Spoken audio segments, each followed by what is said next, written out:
Olá pessoal, sejam bem-vindos então a mais um vídeo. Dessa vez vamos tratar um pouco das definições que são adotadas pela RDC 330 2019, conceitos da CNEM da NN 3, né? Que pode ser a 306, enfim.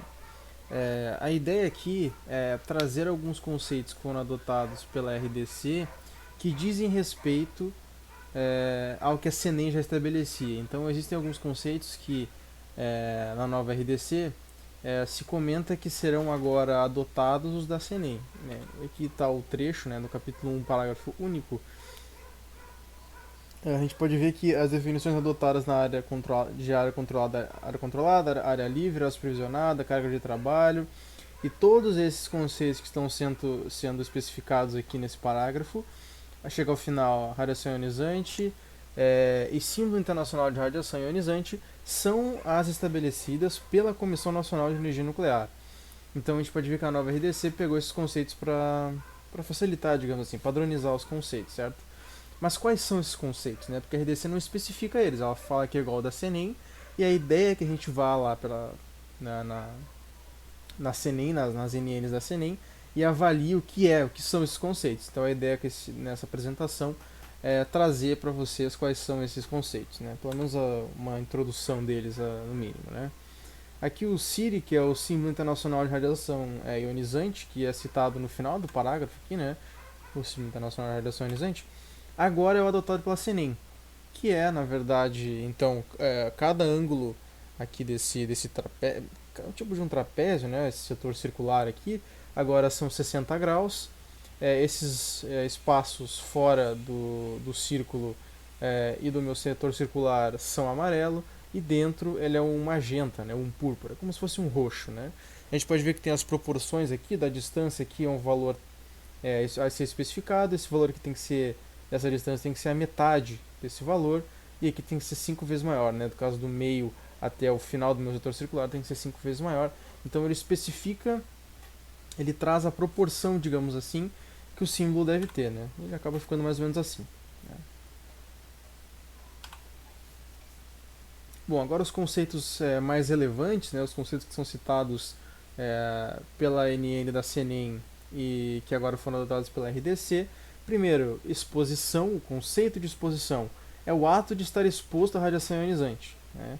Não diz respeito à grandeza exposição, que foi inclusive citado no outro vídeo, na outra playlist de vídeos que eu fiz aqui também nesse canal. Se você quiser, vai ter, acho que no card informativo, eu vou conseguir colocar aí o link da playlist para vocês verem, quem estiver interessado. Mas a ideia então de exposição é o ato de estar exposto à radiação ionizante. A exposição acidental vai ser exposição involuntária decorrente de acidente, terrorismo ou sabotagem. A exposição médica são submetidos a pacientes para diagnóstico ou terapia, assistentes de pacientes e voluntários de pesquisa. Né? Então, são aqueles relacionados a serviços, né, normalmente. Exposição normal esperada em uma prática autorizada em condições normais de uma fonte, incluindo pequenos imprevistos controláveis. Né? Ou seja, quando eu tenho um serviço, né, está acontecendo algum tipo de prática de algum serviço, diagnóstico ou tratamento, e essa minha fonte de exposição ela é controlável, ela está em funcionamento normal, eu digo que é uma exposição normal, e uma exposição ocupacional é aquela que ocorre em decorrência do trabalho, do treinamento. Né? Seria pelos técnicos, enfim, quem fica sendo exposto ao. Fica perto do equipamento durante os exames, enfim. Bom, o indivíduo do público é qualquer membro da população quando não exposto ocupacionalmente de forma médica, ou seja, quando eu tenho uma pessoa que não trabalha no setor ou não é um paciente, essa pessoa pode ser chamada de indivíduo do público. Então esse indivíduo do público tem esse conceito. O IOE, que é o indivíduo ocupacionalmente exposto, que é aquele que está dentro da exposição ocupacional. O que é a justificação? Né? É o princípio de proteção radiológica, né? Esse PPR significa princípio de proteção radiológica, que existe um benefício líquido positivo quando realizada uma exposição à radiação ionizante, tratamento ou diagnóstico. O que quer dizer isso?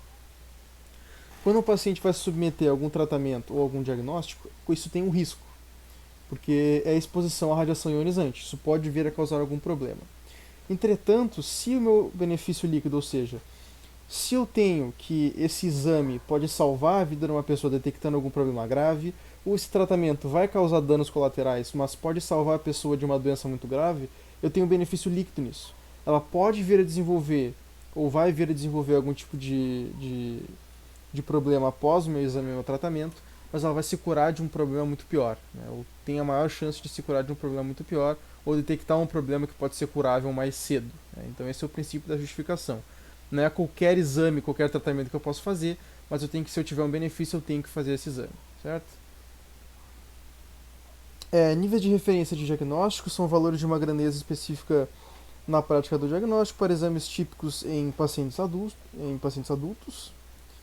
O nível de registro, o valor de dose ou grandeza relacionada que foi obtido por programa de monitoração, sendo relevante seu registro, né?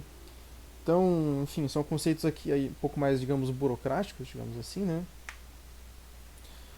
Níveis de referência, então, para diagnóstico seriam os valores que geralmente são utilizados na prática para o diagnóstico, né? Aquela parte de quantos keV, quantos MAS são utilizados para algum tipo de exame. E o nível de registro é, seria como se eu fosse fazer, por exemplo, algum tipo de é, teste num equipamento, então eu vou fazer qual o valor da dose da grandeza que foi relacionado nesse programa de monitoração a partir de uma câmara de ionização, enfim.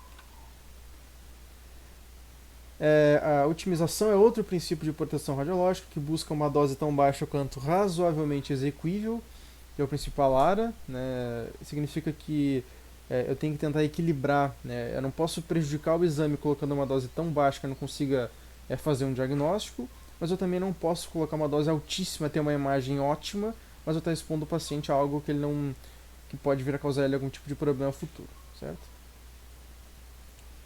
A prática, né? Prática significa então toda atividade humana que introduz fontes de forma a aumentar a exposição ao número de pessoas expostas. Então uma prática como se fosse tipo um serviço, por exemplo, é uma prática, né? Porque toda atividade, o serviço vai estar funcionando e isso pode introduzir, pode aumentar a exposição, o número de pessoas expostas, né? A proteção radiológica ou radioproteção são então medidas que visam proteger o ser humano e seus descendentes de possíveis danos causados pela radiação ionizante. Então é isso. Os limites de dose, então, anuais foram atualizados por Dacenem. Eu trouxe aqui a tabela que traz esses valores. Então tem por grandeza órgão, esse valor para o indivíduo ocupacionalmente exposto e esse valor para o indivíduo do público. Então a gente pode ver que existe uma diferenciação de dose efetiva e dose equivalente, novamente. Não deixe de ver os vídeos dos conceitos de grandeza, se possível. Para corpo inteiro, a gente pode ver que a dose do indivíduo ocupacionalmente exposto anualmente é 20 milisievert e para o indivíduo do público, que é aquele que não tem contato médico nem diagnóstico, é 1 milisievert, né? Então 20 vezes menor essa dose.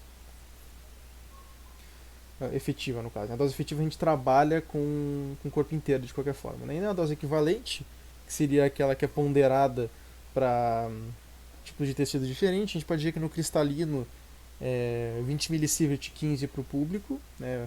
Para o IOE 20 para o indivíduo é 15. Para a pele e para mãos e pés 500 milisievert. E para o indivíduo do público a pele é 50 milisievert, é muito mais baixo. E mãos e pés não tem como fazer, né?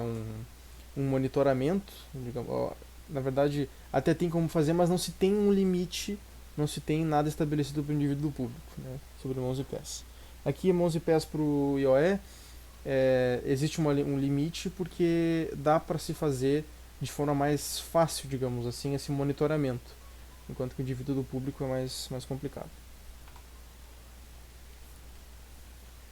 Bom, então existem os níveis de investigação, né? Para o IOE, em dose efetiva, a gente pode ver que o limite de dose anual é 20 milisievert, a partir de 6 milisievert por ano, ou 1 milisievert em qualquer um dos meses, eu já tenho uma dose de investigação, um nível de investigação.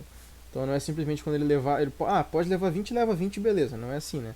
Tem um nível que já se começa a investigar o que está acontecendo, por que ele está sendo exposto de forma tão elevada. Em dose equivalente, para o IOE, né, no caso, pele, mãos e pés, 150 milisievert ano ou 20 em qualquer desses meses, E no cristalino, 6 milisievert ano ou 1 milisievert em qualquer mesa é a mesma coisa da dose efetiva, né?